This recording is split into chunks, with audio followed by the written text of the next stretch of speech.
นี่เอาปอตัวให้เตียเลยวันนี้ตัวเตะเชอออสเตรเลียตรงนี้เนาะ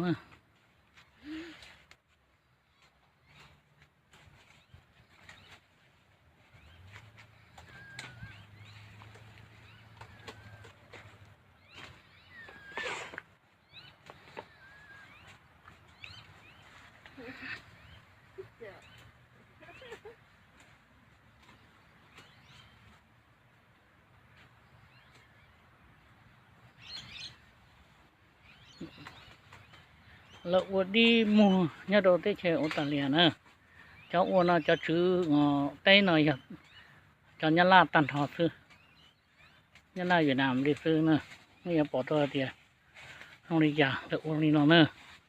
หลังจากดีตีนะจะเดี๋ยวต้องมาจะดีลืมลงนะเอาตัวน้องจะอย่าลืมลงตลอดนะ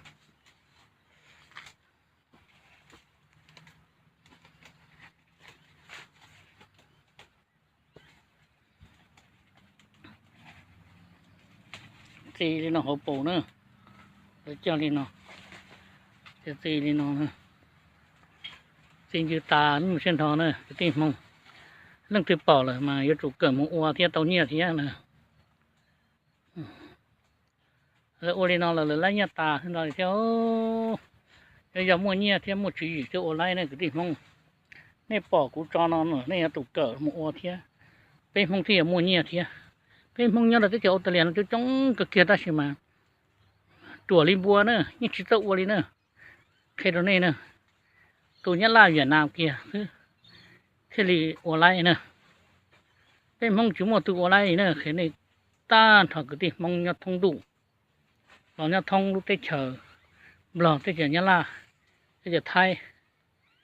เราจะเตะเชอเมริกาเนอะเตะเชอออสเตรเลียเนอะวันนี้เนาะถ้าสิไปมองจิตสามารถออสเตรเลียเนอะคือที่มองในปอดตรงจ่ายตรงนี้เนาะเนอะไอ้กูไทยตัวนี้เสือปอในเป้าไอ้เตียตรงนี้แกเนาะเนอะ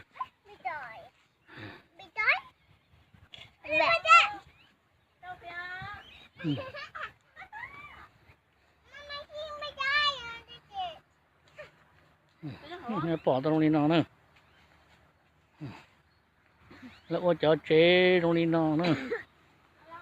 วอลร้องนี่เนาะเนอะ